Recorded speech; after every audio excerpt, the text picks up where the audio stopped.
speakers today. First, we're going to have Gene Sticco, and he's going to be talking about his book, right? His book, From Soviet Design to U.S. Deniability. Sorry, I got a position. I always say it's like the Oh, you're fine. Apollo 13 video with the movie with Tom Hanks. Gently get myself in there. And we have connection. We have docking. Yeah. We have docking. It is. It's like a work in the gimbal. Alright. Normally, even in rooms bigger than this, my voice carries enough that I tend to not use a microphone, but for the sake of trying to preserve it somehow, I'll use that. So good morning, welcome. Thank you for coming. Again, my name's Gene Sticco, former U.S. Air Force Staff Sergeant. I was a security specialist and intelligence contractor. And today I'm going to walk you through, as the presentation's titled, Infinity Disclosed, from Soviet Design to U.S. Deniability. And I'm going to walk you through the story of how we got involved in all of this and what we've found. Really, before June of this, I had nothing to do with the UFO UAP community. Never had any intention of having anything to do with the UFO UAP community. But back in 2019, a set of documents arrived at our door, which, look at that, knock him off, which sent us on now a 5-year journey that included publishing and translating what we had received and bringing it out to the public. And so that's what I'm going to present today and talk about what we got, what we've done with it, what we've found. Essentially, the detailing of UFO reverse engineering by the Soviet Union. This is all about the paper trail of 80 plus years, 60 plus, of public and declassified documents and how they all fit together. The cadence of what it appears the U.S. government's programs are as they relate to the UFO phenomenon and the history of that. Talk a little bit about the counterintelligence structure.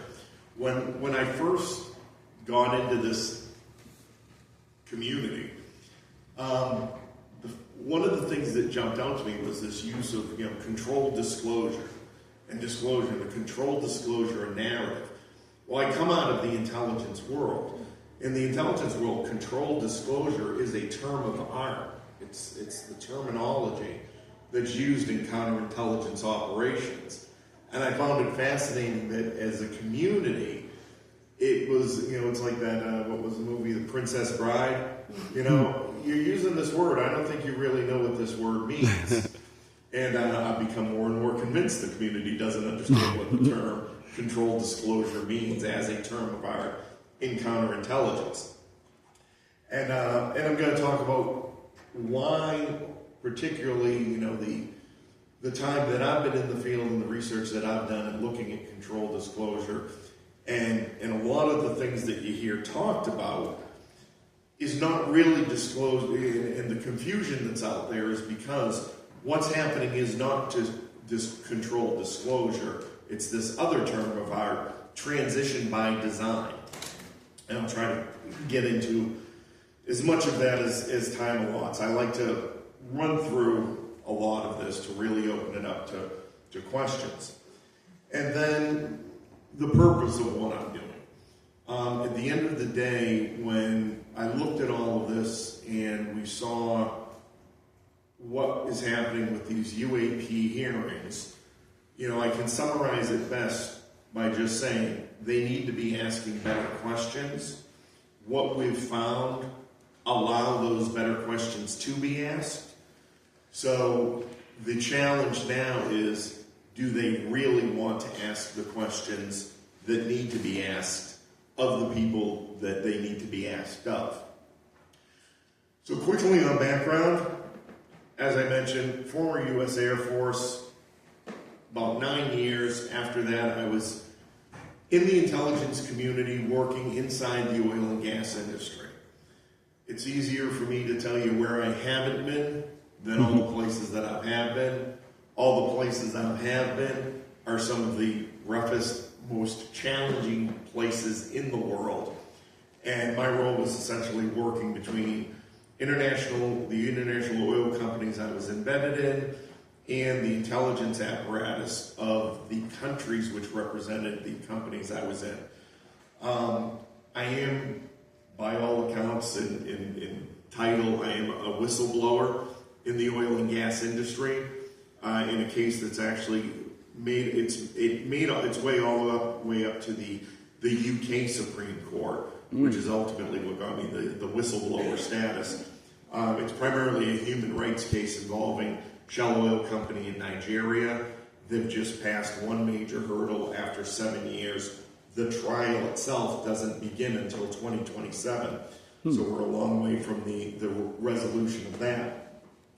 But back around 2017, I was retiring out of that community. All this stuff had come up. As you see that last photo there, life was good. I enjoyed life. Wasn't looking for anything. 2017, I met this lovely woman in the front row, my wife Natalia, who was key to this story as well. Natalia is a professional opera singer. She was 7 years with the Latvian National Opera. She now records. We tour the U.S. My retirement gig became helping Nat out with the business side of her music career. Her secret alternate ego as well is that she has a master's in IT engineering specializing in AI and robotics. So, of course, it's a timeless story everybody knows, right? Former military intel guy, beautiful Russian opera singer, IT engineer. There's volumes and volumes written on it. Nothing out of the ordinary there. In 2018, we had married. We were living life, starting our mixed family with our son, who's down there in the lower left corner, who had taken an interest in aviation and got involved in Civil Air Patrol, which is the U.S. Air Force Auxiliary. So around 2019, late 2019, Nat's having a call with her father, who was living in Kazakhstan. He was originally born in Kazakhstan, educated, and lived in Latvia. And that's where her family was born and raised. And this is all during the period of the Soviet Union. And he says to Nat, I'm going to send you a bunch of my old work for AJ, for our son, his grandson. He wanted to pass along some of the things he used to do. So being focused on the holidays, immigrating, the immigration process, tons of paperwork we're filling out for that. What we didn't need was more paperwork hanging around the table. And so when the DHL envelope arrived from Kazakhstan, kind of sat, as I'm sure many of you have, that spot on the dining room table, just kind of sat there as we went through, prepared for the holidays and dealing with life in general. In December of 2019, shortly before Christmas, Nat got a call from her father's girlfriend in Kazakhstan that he was very sick, to the point organs were failing and they didn't know how long he'd have. On December 31st, New Year's Eve day, she got a phone call that he had passed the day before, and in fact he was already buried at that point. A few weeks later, we wake up one morning and Nat says, I had a dream about my dad last night. Oh, what was the dream? He was young, he was in a suit, he looked so good. And he handed me he handed me documents. And he said, I can't help you with singing, but here. And we opened the documents. And that's what began all of this. So real quick, again, about her dad, I only knew about him what I knew from my wife. And that was mainly, he was a brilliant guy, but at the fall of the Soviet Union, it destroyed him. He was a die-hard communist, and he was just waiting for the day that everyone would get their senses together and the Mother Russia, in terms of the Soviet Union, would rise again. I spoke to him maybe 3 times. We had video calls together. Again, at that point, I really couldn't, my entire background wasn't divulged. But, we reached a common understanding. He knew the world I came out of, and being a good old-fashioned red, white, and blue-blooded American patriot. We had a lot of laughs, let's say, nevertheless. But, his story, as it's unfolded, and I say Nat has certainly learned more about him than she ever knew in her life with him. And I feel so much more closer to him as a result of all this. So, as I said, we open the papers and we start looking through them. And there were 119 pages altogether after we finished counting. But in Nat's initial translation, she's got a pile of them, I've got a pile of them. Physics, typewriting, mathematics, and let's bring it up there. And stuff that looked like this. Wow. And I've color enhanced those for dramatic effect. But obviously, my first reaction is, well, that looks like a UFO. Yeah. Why is he writing stuff about UFOs? If you can imagine, we're sitting on the couch and Nat's going through the first parts of it. And I said, well, what's it say? She's like, I don't know. He's refuting Einstein's theory of relativity. Who does that? He's talking about the movement of the planets and the cosmos. And she's loosely trying to translate it. So I get to these pages. I'm like, well, what's this say? Technical specifications of the UFO. I said, of a UFO? No, the UFO. Very specific. And as we went through those pages, that language continued being very specific. Well, I fat fingered. All right. So, January 2020, we're actually waiting for our son to finish a swimming lesson. And we had scanned in all the documents, went to Staples, spent about $200 to print them all up. Because that's I'll just start trying to translate what I can. And it was a somewhat difficult process, as you can imagine. If nobody in the room is a physicist like myself, I can certainly read it, but I don't know. I don't understand it. I can't communicate it back. So never mind trying, as brilliant as she is, trying to translate physics from Russia and put it into some kind of context. We couldn't. But there was a very interesting part I'm going to play, and she started reading it. I'm like, hold on, I want to record this. Because he started talking about 2024, and we're in 2020. So I'm like, read through it. So I'm going to play you it's a consolidated clip. You'll have to pardon my wife's potty mouth, and it talks like a truck driver sometimes, on the Russian side. But this is a short clip. And, I love this clip because her reactions to reading and translating this really reflect sort of the 4-year journey of what we went through. Let's see, hopefully this works out right.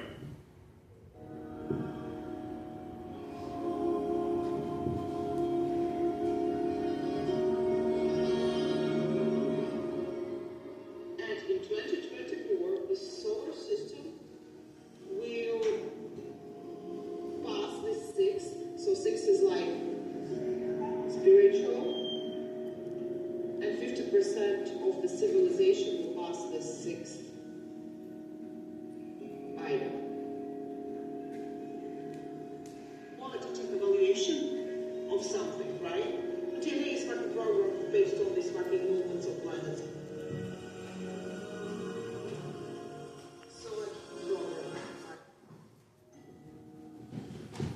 So as you can imagine, we were like, well, that's cool. Well, you know, what does any of that mean? You know, is this the ramblings of a madman, you know, at his table? But we were in 2020. I'm like, well, I guess we got 4 years to find out what it is and what to do with it. And that process, we're from Boston. We drove in yesterday. We followed Malden, Mass. 5 miles as the crow flies from downtown Boston. So I've got Harvard. I've got MIT. I think to myself, surely there must be a Russian-speaking astrophysicist of some kind here in the greater Boston area who I can buy a cup of coffee for and say, is this something of interest or relevance in the scientific community or in the terms of scientific discourse, or is it a nice family heirloom that we put to the side? And I got many very kind rejections of, we don't have anybody who can help you with that.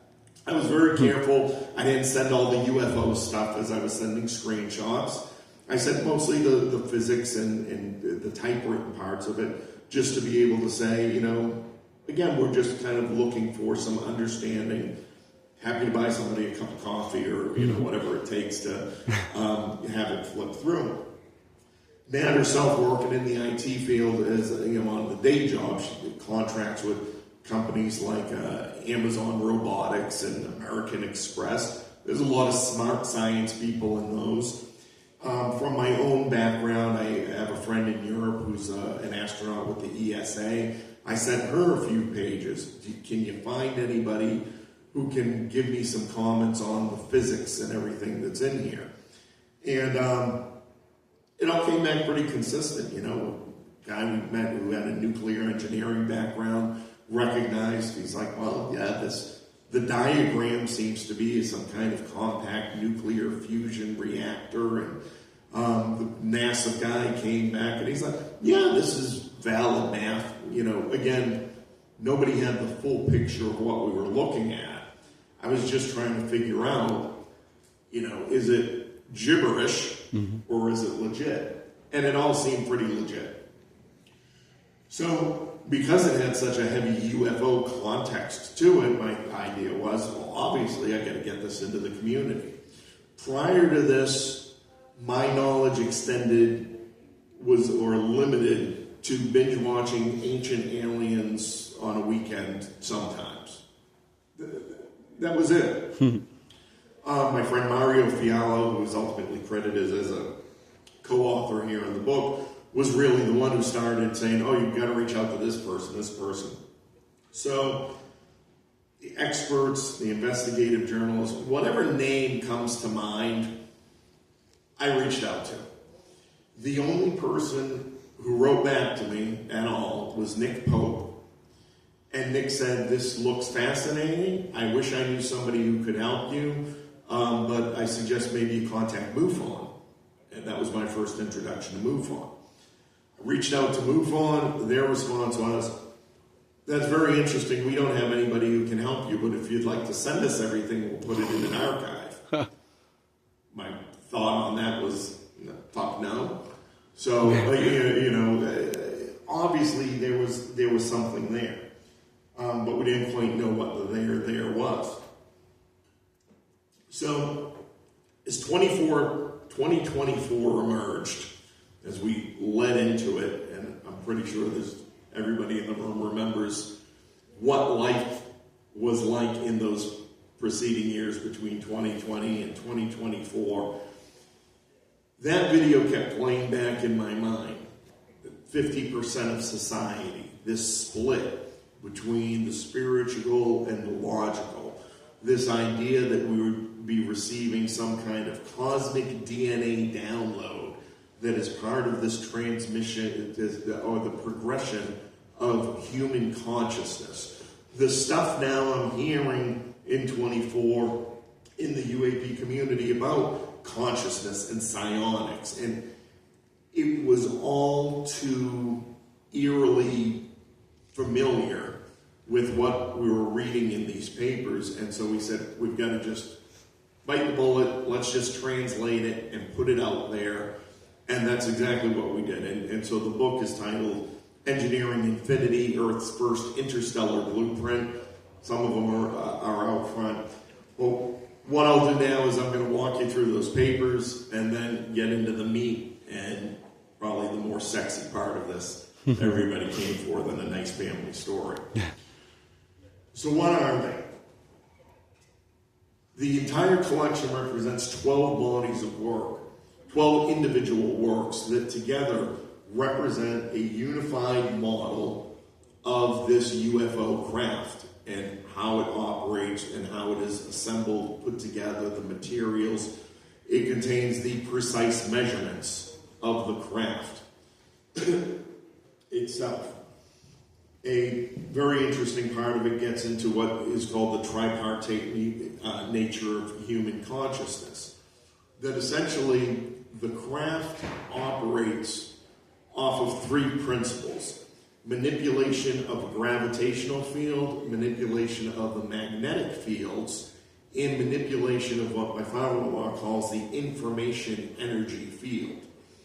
And I've seen some things recently, people talk about, the crafts are operated by telepathy.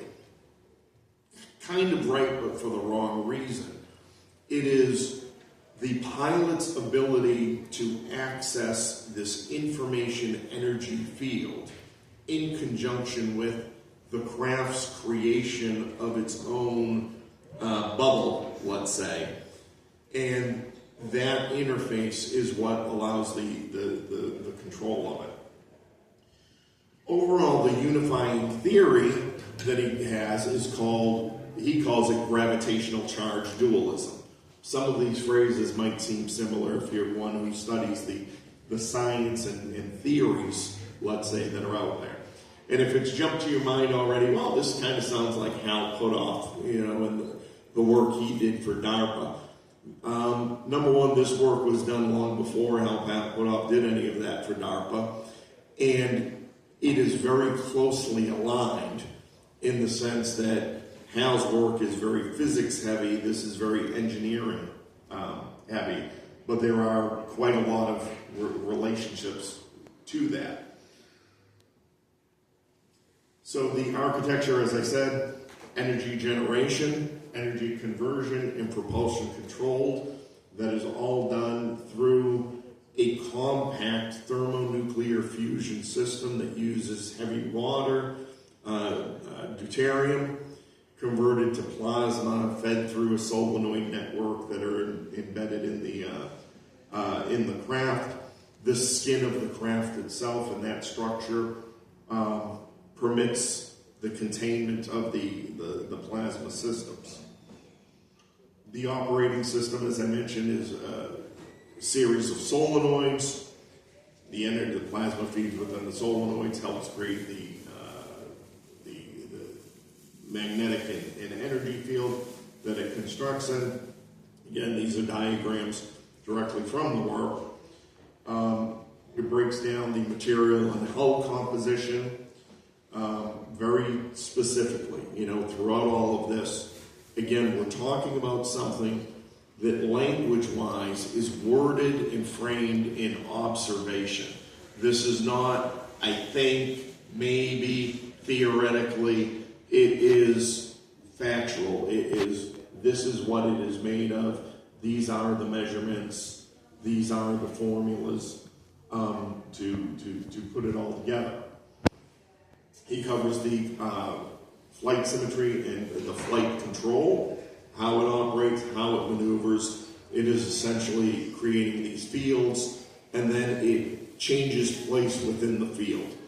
My simplistic understanding of it and framing of it is, if you imagine you're driving along at night and the moon is following you, right? The moon's not really following you. It's that whole dynamic of our perception, our movement. So in the same way, if you imagine this craft creates its own gravitational field that's no longer subject to Earth's gravitational field, that the Earth's spinning at 1,600 kilometers an hour, and then the craft is simply moving its position within these fields. Our observation of it is essentially an optical illusion caused by our understanding. So we see it moving very fast at 20,000 plus miles an hour and all the rest of it. That's not really what's happening. It's just sort of moving its position nicely controlled, and the pilots of the craft are not subject to Newtonian force, are not subject to all of the things we think of that would cause us to go against the walls and explode into molecules if we try to go that fast ourselves. Again, I talked about the fusion, the power system of it. As I just explained, allows you to move along without inertia or shock. And so, having all of this, again, former Intel guy, right? Now I'm going to start diving down into it and framing it and contextualizing it. And what I look at this body of work as, in the book itself now, it's a time stamp. All of this work that he did was between 1980 and perhaps as late as into the 2000s. So some of it goes outside the period of the Soviet Union. We have specific engineering and physics that say, here's what here's how it operates and the science behind it.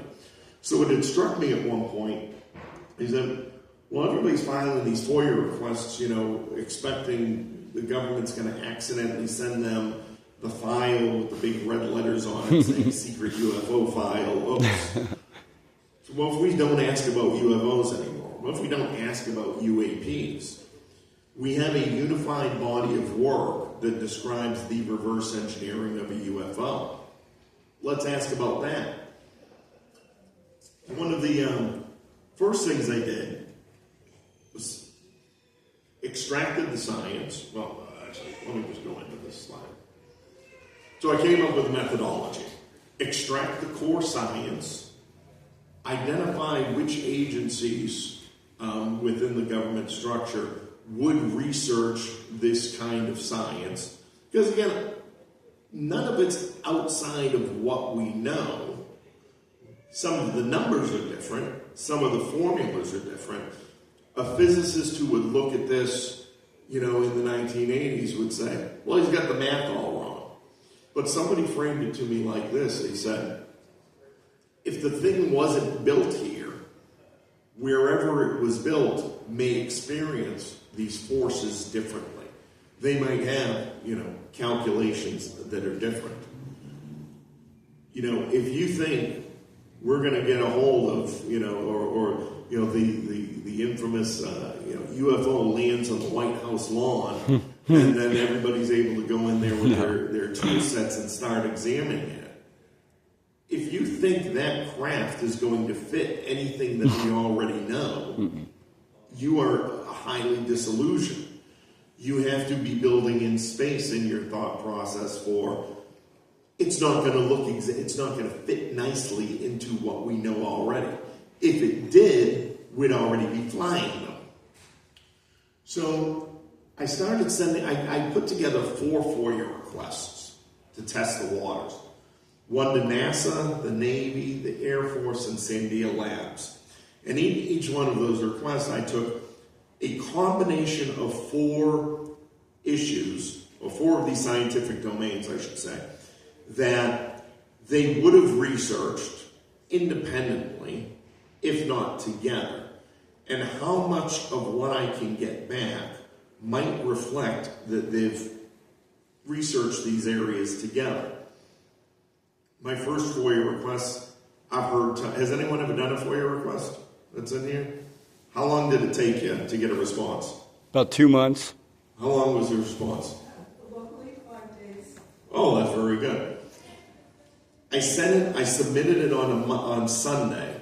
Monday morning, NASA had already closed it out, saying, they said, oh, this is an improperly formatted request.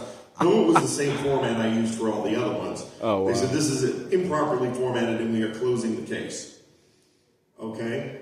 Later Monday morning, I got an email from the Navy, and the guy copied in 4 other areas, 4 other FOIA people, and said, would you like the stuff that's easily releasable on this or requires the research kind of thing? I said, just send me what you got.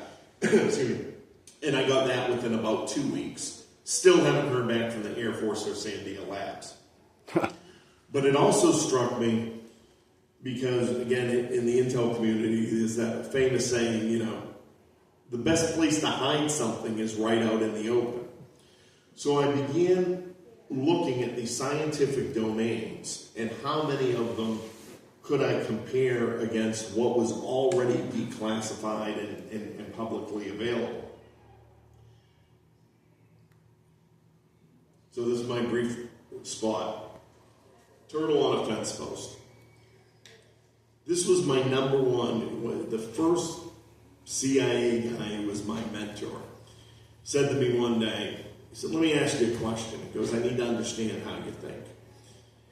You're walking through a field and you see a turtle on top of a fence post. He goes, what do you think?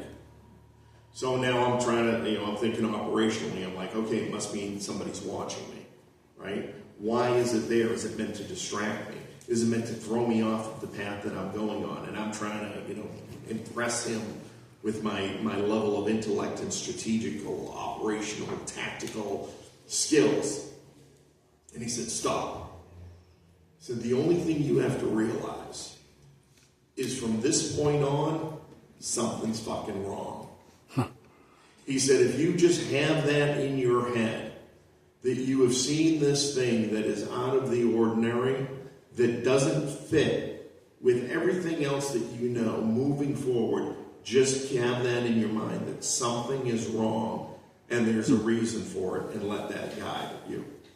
And that's the mindset I took as I started looking at all of these programs and started identifying that not only were these areas that when I broke down the first time between 1980 and 2000 to kind of keep some guardrails in relation to, well, this is the same period I want to look at that my father-in-law's work came out of. But then extending it into 2025 and finding not only were they looking at the same science, that's to be expected. It's science is science is science.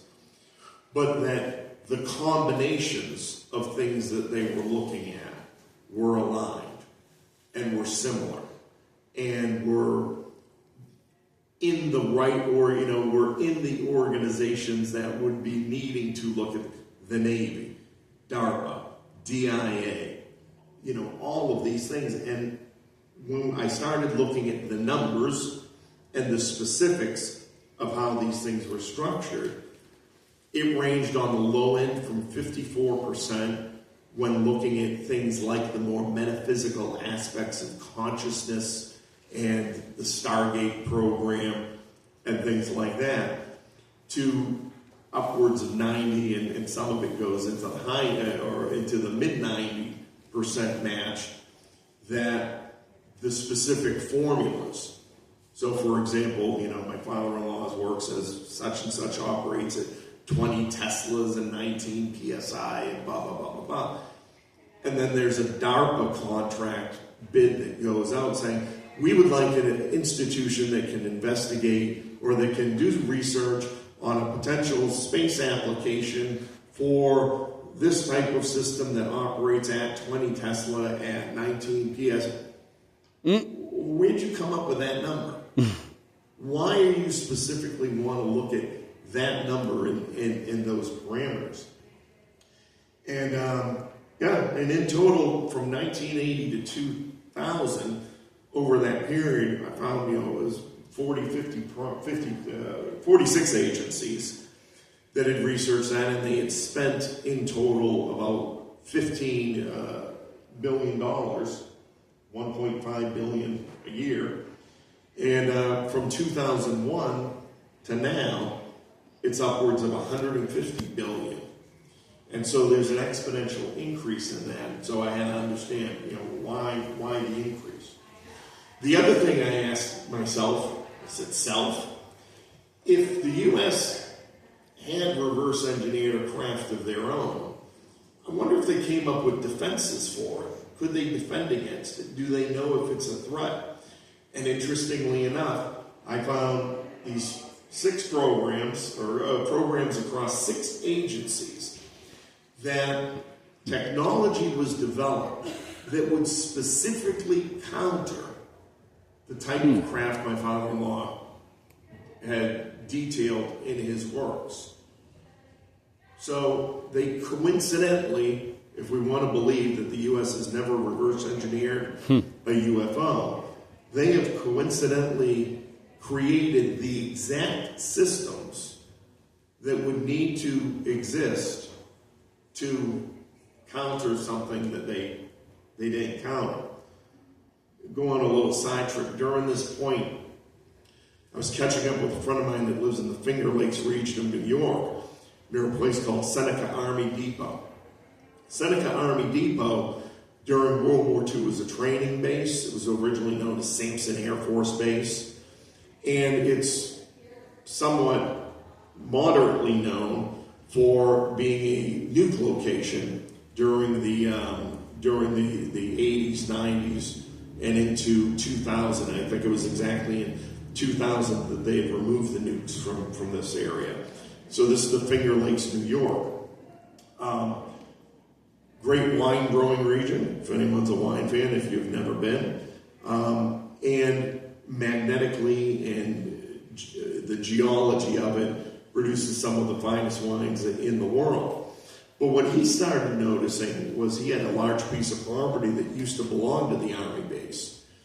And he said, it's really weird. It's like they removed the topsoil and started laying down these layers of different rocks and materials, and I don't get why they did that.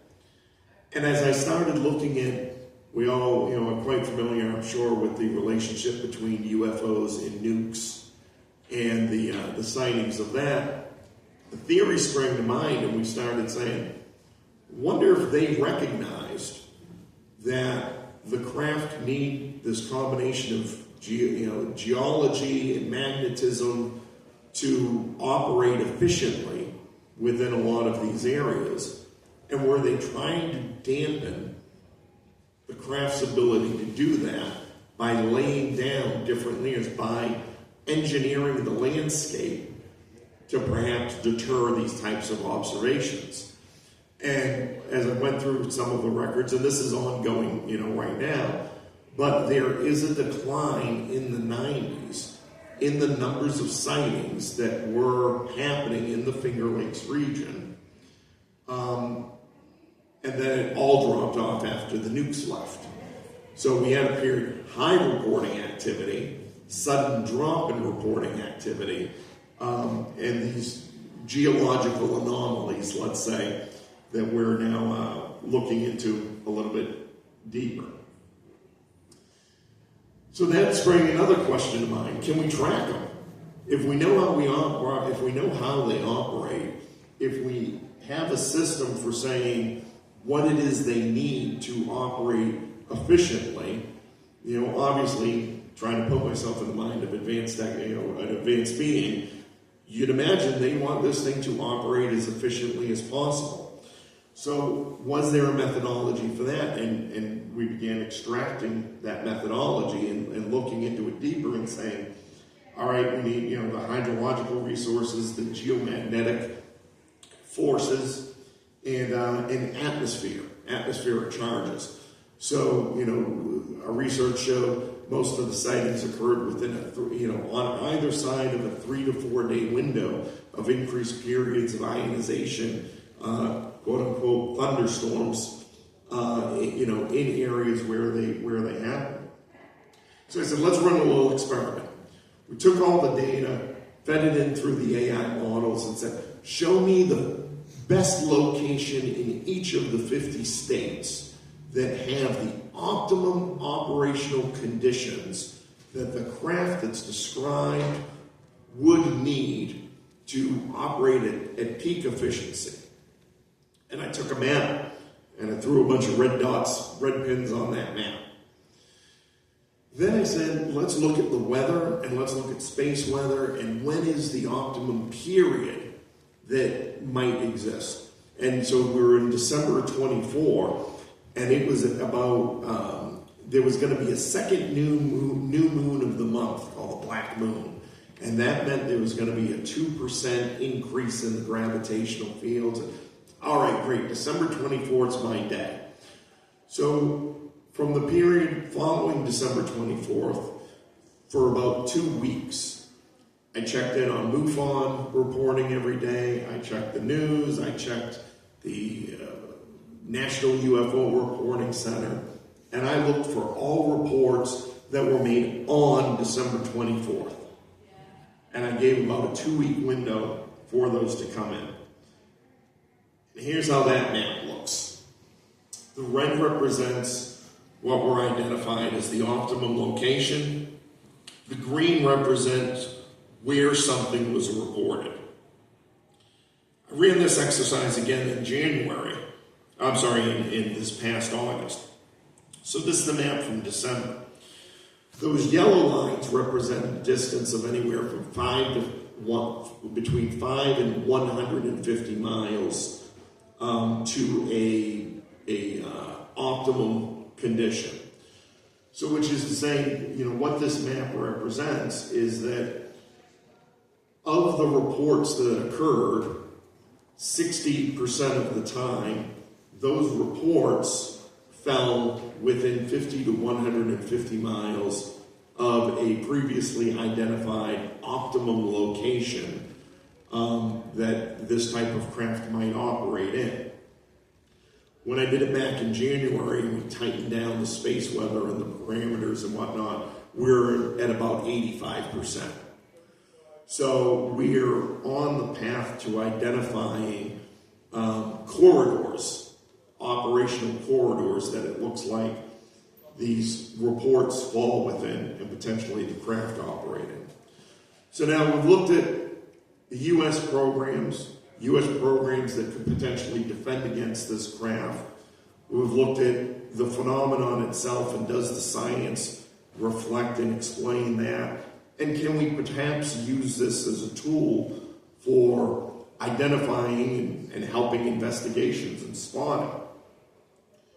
Meanwhile, in Russia, news continues to come out from Russia, because again, you gotta remember, this was originally Soviet materials.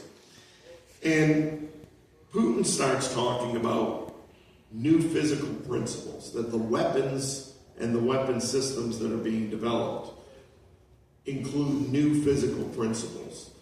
And programs start developing on plasma and EMP, the same types of things that would both defend against this craft, but also mirror a lot of the science that is in there. And so that sort of spurred a level of concern, because I started asking the question, look, we either already know this and we're not being told. Either the U.S. has a craft that it has been reverse engineering and we haven't been told about it, or Russia does have this, and if we don't know about it, then that's the national security nexus that they keep throwing out there about why they don't want to talk about it. And it began putting things into more of a timeline. So this is a little bit of my caveat to the next few slides that I'm going to walk through that are more comparative in the science. As I look backwards from 1980, and not only Roswell as a marker, but all the way actually back to World War II, there were some reasons, that led me down that road historically to look at. But what I began to notice was the programs built capacity, the systems and the structures that we're putting in place created this capacity to study UFO, UAP phenomenon, but also do it under the umbrella of national security and the threats from the Russians and all the rest of it. And that's why I said how these pipelines exist is the path that anybody in Congress on that oversight committee want to take a look at, this is the path they need to go down. So again, these I got 5, 6, these 9 areas are the highest areas, and so again, as you can imagine, and the purpose of the visuals to say, here is our collection of unified work on this subject. If we stack all of this together, we've rewritten the book. Explain. That's the hearing I want to see. Because not only do we go into the programs and the science, there are actually patents that exist. Patents that started emerging out of the former Soviet Union in the 90s, as a lot of these scientists began worrying about their own future. There's a ton of classified things that got sold, got distributed. I'm sure many of you are familiar with George Knapp and the George Knapp's files, and I'm going to be picking on him a little bit, depending on what degree of fan you are of him, in all of this. But the patent landscape became a fascinating bridge because it really looked at and began to paint the picture of how comparison worked when technology was transferred to the government. What did the government do with it? One of the more interesting things we had discovered was after Roswell, the materials were transferred to Wright-Patterson Air Force Base. Well, we happened to find somebody who had a family member that was on Wright-Patterson Air Force Base. And it seems there's a company that's called Avco Everett that coincidentally came out of Massachusetts as well, that had received and began studying a lot of this. At one point, Avco Everett was purchased by a conglomerate called Texatron. Texatron today is one of the top government contractors. It owns it's a holding company. Some of the companies that it owns, you might know, they're called Cessna, Beechwood, major aviation contractors in the defense space. So there's a long history when it comes to this, the paper trail, let's say. And the patents provide just an amazing record of how technology and how this science was built upon and transferred.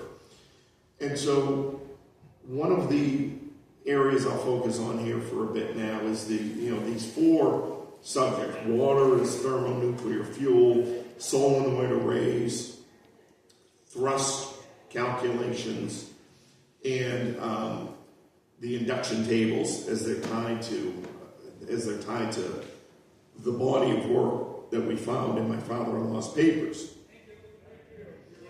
So all of this stuff existed and had been studied independently. But what the patents began to show are that how they were studied and put together. And if you're familiar with the Pays patent, the infamous 2018 Pays patent, I mean, this is the smoking gun, because there is language in that patent that is almost the direct language from my father-in-law's papers. Now, that is not to say or accuse that they stole the work, they put it into it. No, not in the slightest. What we had discovered was, my father-in-law was part of the organized Soviet program to study anomalous phenomenon, or as they called it, atmospheric phenomenon. And it is one part of what was likely a much larger body of work.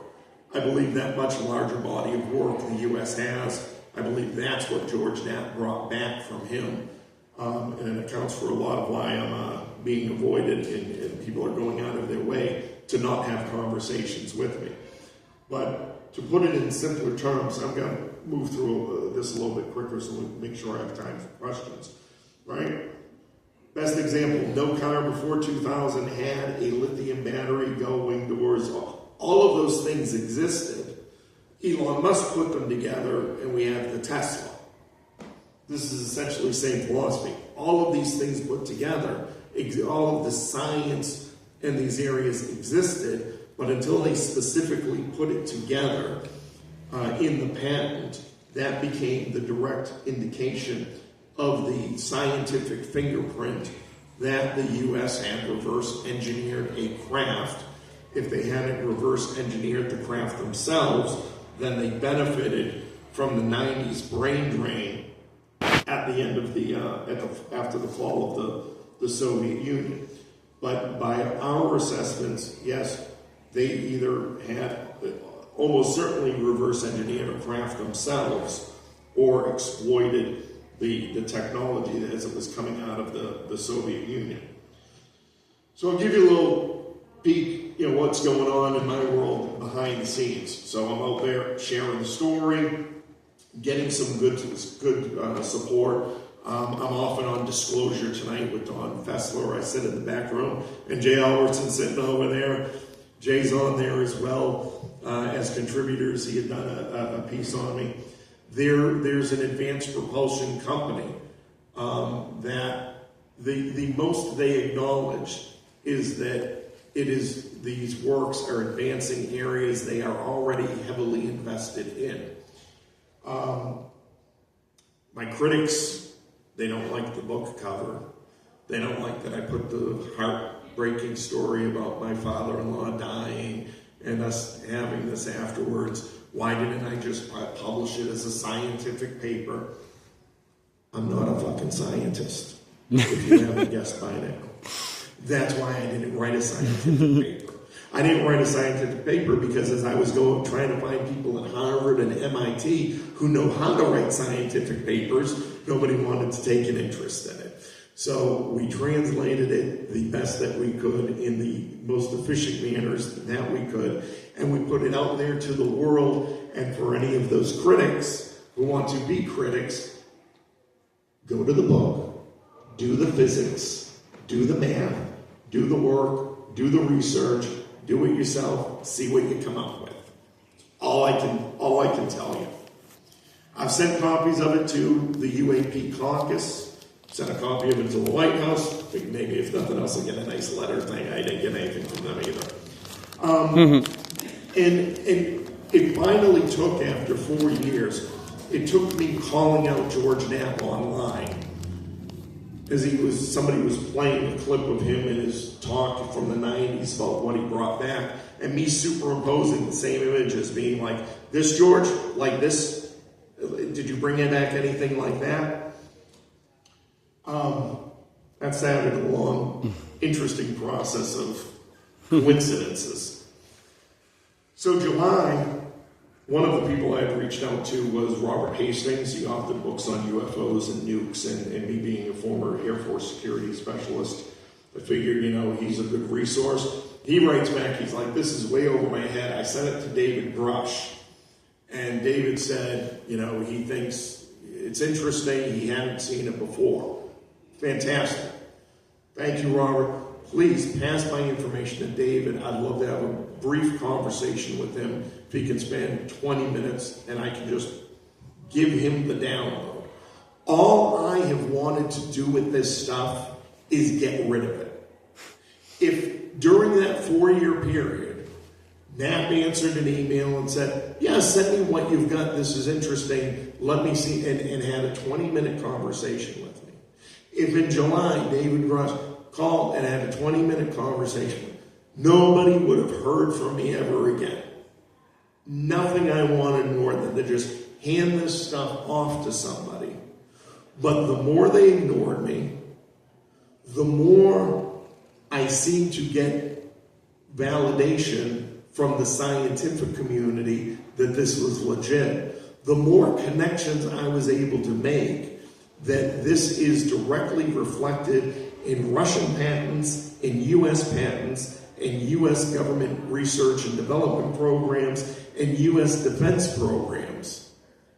The less they wanted to talk about it, the more it made me realize there was something to talk about here. And that ultimately came in September, because after me basically doing enough online chess moves to try and see if I could get a visit from the FBI, I got my visit from the FBI. The Saturday after, I called out a burner account that was following some of my media that I tracked down that belonged to a former Israeli Defense Force intelligence lieutenant colonel who was doing work for some of these media folks online. And then I took everything down. After I took everything down, then I got my visit, and it was exactly what I wanted. But one of the more interesting aspects was, yes, on September 9th during the last hearing, after 35 years, George Knapp suddenly thought it was important to talk about the papers he brought back from Russia. And Luna suddenly thought it might be interesting to have a discussion with the Russians about what they knew about some of this stuff. For months prior, emails, I sent them a 182-page white paper detailing all of this stuff. Totally ignored. But now in September, we want to suddenly talk about what Russia might know. Well, I'm going to tell you what Russia knew. Russia knew that it wasn't the United States. That whatever they were experiencing wasn't the United States. Because they went ahead and they formed an entire commission, an entire program combined of the military and the top academic institutions, one of which my father-in-law belonged to break down this phenomenon. And in 1953, they even talked about how ridiculous it was that the United States reports on Roswell were implying that perhaps this is Russian technology. They thought that was ridiculous. Why in the world would the U.S. be saying it's us as the Soviets? The U.S. said it was the Soviets because it provided the dual purpose. The Soviet Union was in a good position. They controlled the media. They controlled the flow of information. They didn't have that nasty little constitution and freedom of speech thing like we had in order to cover it up. So the U.S. took the position of the compartmentalization and the breakup of these dual use areas and created, the specter of perhaps it's foreign technology, perhaps it's adversarial technology, in order to keep everything under the wraps that they needed it kept under. And this is just a brief graph. I know it's unreadable, but it essentially goes from Georgia, the Thread 3 documents that Knapp produced during the last hearing, which are essentially the orders from the government, from the Ministry of Defense in the Soviet Union, establishing the program, my father-in-law's work as a work product of that program. The one missing piece would be the lab results that were ordered, the testing results. But I've sort of said we can supplement that with the patents, because the patents show that type of research was continued, and then the alignments to the rest of the program. We talked about this earlier, the price tag on it. Real quick, I'll talk about the pulse, the cadence. I first called it a cadence, but it's more like a pulse. When it comes to an event, the sort of red up there represents an event, so like your Roswell magenta way back in Italy. Over the course of periods, we have an institutional response, which sort of begins to contain and control the narratives. But there's also behind the scene this period of scientific development. And this is where we start seeing the RFPs come out through the government system. You start seeing the programs that are developed. And that's a great tool for research. Right now, currently, in the SAM system, there are a number of requests for proposals from the United States government for research and program proposals, which based on the science in them and these combinations of the science, I could actually use this book. I could actually use my father-in-law's papers and answer those contracts. I could actually bid on that contract. Be like, yeah, 1.2 billion. I can give you a solution. And you know what? It'd be a damn good solution for what I do. Any of you are welcome to do that as well, But that's what I'm saying. It's still ongoing. These combinations are still together.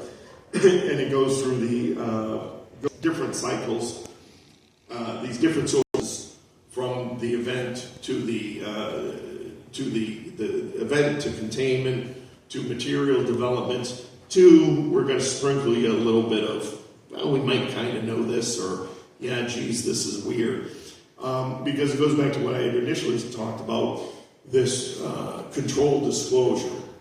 And we're all quite familiar, I'm sure, with the change from the original, contain it by ridiculing everybody to now rebranding it. Now it's UAP. Now, yeah, there's something we kind of don't know what it is. So when it comes to this body of work, there's several things that I recognize do make it problematic. Number one, it comes from an unvetted foreign source. If this was at some point part of classified Soviet/Russian materials, it could very likely represent the leak of materials that very well might still be classified under it. If George Knapp's stuff includes elements of this as the overall body of work, well, he handed that all over to Bigelow and DARPA and the DIA. So that possibly means that some of it and some of the science sits in there.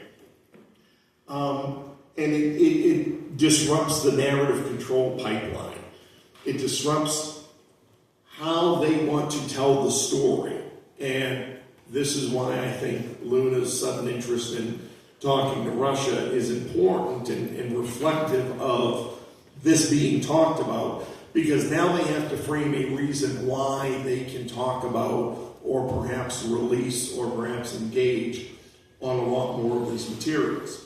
The last point there, and again, unfortunately, I want to leave time for questions, because this is otherwise where I'd probably upset many of you by talking about some of your favorite journalists in the space. But I will say it shortly. They are not investigative journalists, they are access journalists. There is nothing that they are doing that they are investigating. They are taking materials that other people are finding, your green vaults and black vaults, and they are amplifying those narratives. I could do a whole other hour on this subject, believe me, because there's actually a marketing firm that is behind how stories get amplified within this space and within this community. And I'll make this available online, afterwards for you to go through in much more detail. But my call in all of this is, as I started with, these materials, this body of work, as a unified, internally consistent description in detail, documenting UFO reverse engineering, gives a very tangible place from which to ask better informed questions. So I always say the hearing I'd love to see is DARPA, the Air Force, the DIA, Sandia Labs, maybe Lockheed if we can fit them in the table. And you walk up, tell me about this program. Tell me about your magnetohydrodynamic, blah, blah, blah. Tell me about your propulsion program. All right, now let's walk it backwards. So where did that come from? Where did you get the number from? Well, Senator, obviously the number is from complex calculations that brilliant people make. Well, explain to me this. I've got this body of work on this. And this guy came up with the same numbers 80 years ago. Now we're getting into perjury territory. That's the hearing I want to see. Probably never will. Some of the other interesting things, it corroborates it. So Bob, I've run this against Bob Lazar's story. It is all very consistent. Everything that these whistleblowers are talking about, from their observations, the descriptions, the colors of lights are important. They all play a very important role in being able to explain it through the science. And, there's a lot of calls for the whistleblower protection now and all that. I encourage everybody, get behind it. These are people who've seen what they've seen. It's, part of what drives me to do this, as I said in the beginning, I had no interest in this subject, but I am a guy who doesn't like, having his intelligence insulted, right? People see what they see. They know the things that they know. They've experienced what they have experienced. And, whatever the history was, I'll go to this slide, whatever the history of all that was and why it was done, fine. That does need to be dealt with, and it does need to be addressed. But, I think what we're seeing is we are definitely in an inflection point where we need to, it's almost a human rights issue in the dignity of the people that come forward on these issues. Lives have been ruined. We need to have some transparency right now. We need to talk about accountability for those lives and those families. We need acknowledgement of the people who have sacrificed their lives doing this in so many ways. Again, I came out of the intelligence world. I was in the oil and gas world. My family has gone through probably very similar, if not the same things. I've lived under threat of death from everyone from the Russian mafia to, big oil wanting to do it. When I came up with this and people said it, I was like, bring it on, right? I've dealt with this my entire life. I'm not the same man I used to be, obviously, but for anyone who's doing that, I say to them, you are more than welcome to come. You're more than welcome to take your shot. You will more than likely be successful, but pack a big fucking lunch, because I still got a lot of fight left in me. If anybody wants to go down that road. But this is something, again, I think we're on a precipice of being able to take forward and address together. Get behind the whistleblowers. Get in front of your representatives and talk about why this is important. The science is out there, and it's all available to us. So I think I got a few minutes. I can take a couple of questions. I'll be outside afterwards, certainly. Thank you all for your careful attention, and I'll put up the book information. So the book itself, again, I've got hard copies here, but it's actually available on the website as a PDF viewer. So you don't even have to, it's free. You can go to the website, you can read it all day long and dive into it. There's a PDF version available for those who want to print it out and do like we do and do science in the margins if you're so inclined. And there's the hard copy of it, just as a neat historical artifact. So thank you all very much. I'm happy to take any questions. I got like about 5 minutes. All right. Yes, ma'am. I agree with everything you say, and I got a whole bunch of stuff in my head that goes along with it. As far as the military goes, I was in the military when they were outsourcing data processing to civil service, and so I know a lot of stuff going on. But my question is, based on your intelligence and what you're doing, and you've heard about the 31 Atlas? 3i Atlas, yes. No idea. Okay. No idea. There's so much. The 3i Atlas isn't going to hit us. Honestly, my reaction is so much of the stuff that's put out there and made popular. I'm like, so what? If it's going to hit us, great. Whatever. If it's an alien probe, they're not going to tell us it's an alien probe anyway. If it's something anomalous that's never been seen before in science, I'm very excited for all of the scientists who are going to learn something from it. Yeah, and I have just one other thing to add. We lived in Los Angeles for years, and we had a neighbor whose uncle was passing away and had something to tell the family, and he was working on UFOs up in Area 51. So. Yeah, there's a lot. We never got to talk to my father-in-law about this and be like, what's up? And so we're just left with kind of the question, I feel like I know the idea that, a former Intel guy is now parading these around the U.S. and trying to, vote him in the intelligence, on the one hand would be total opposite of what he might have wanted or intended. Maybe he expected, AJ's going to grow up and become an engineer, and he's going to look at him in 15 years and, become a multi-billionaire, become the next Elon Musk out of him. Or maybe he was just so pissed with the current situation in Russia, he's like, well, I'm going to send them and hopefully they know what to do with them. Yeah, well, that's my going back to the 40s and 50s is when, predominantly been doing this. So. Yeah, and there's a lot, and we've got a speaker coming up a little bit later, that's all he does is he's finding those people to talk about. Any other questions? Thank you very much. Yes, sir. Yeah, I got one from George on disclosure tonight. Who formed the Council of Foreign Relations and the Trilateral Commission, and what is their influence, do you think, on the affairs in Israel right now as it goes? I don't know. That's from George. All right. Thanks, George. Yeah, George. Well, do you know who formed it? Who formed the Council for Foreign Relations? Yeah. No? No. Okay. Not offhand. Yes, something on subject. I'm going to throw two. George. Yes. George and his questions. Off the topic. So,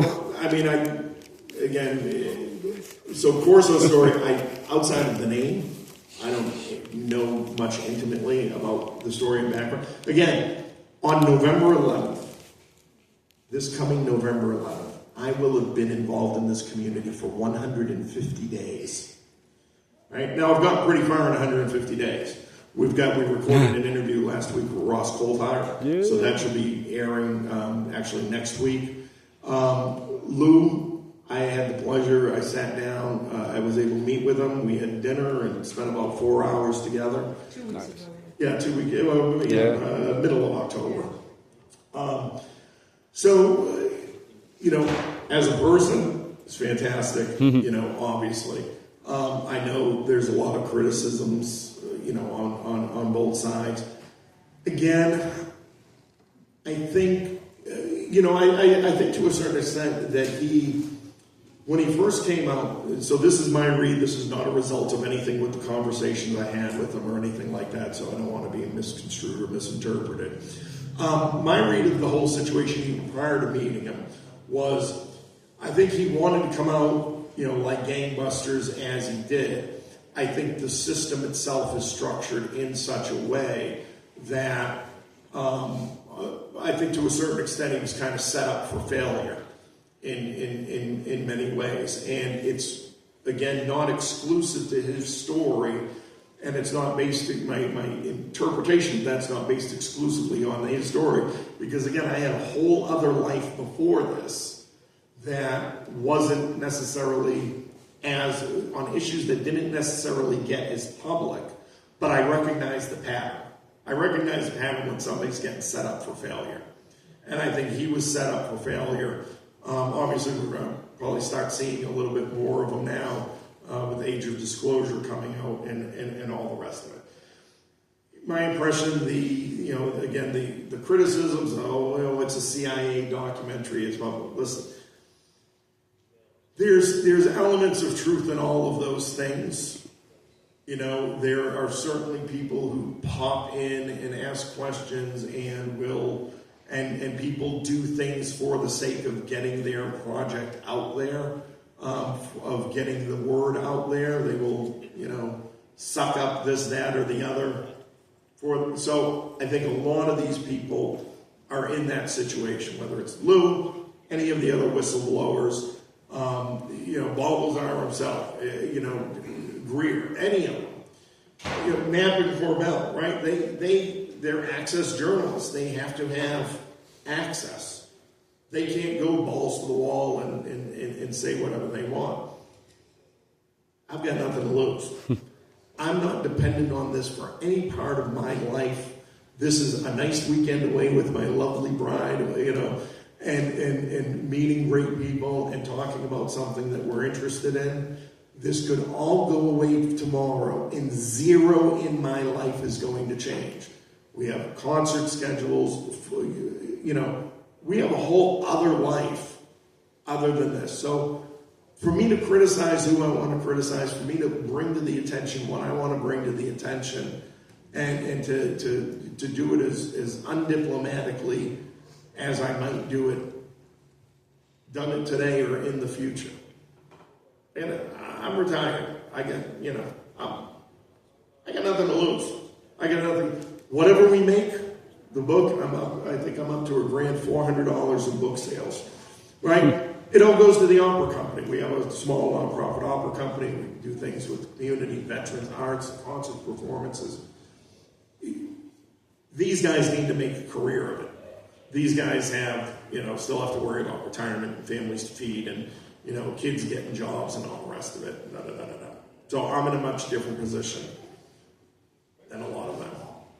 But I love Lou. I think Lou's a great guy. I'll say it, that'll piss off everybody online who wants to say I'm some sort of operative myself or whatnot. He's a great guy. He's been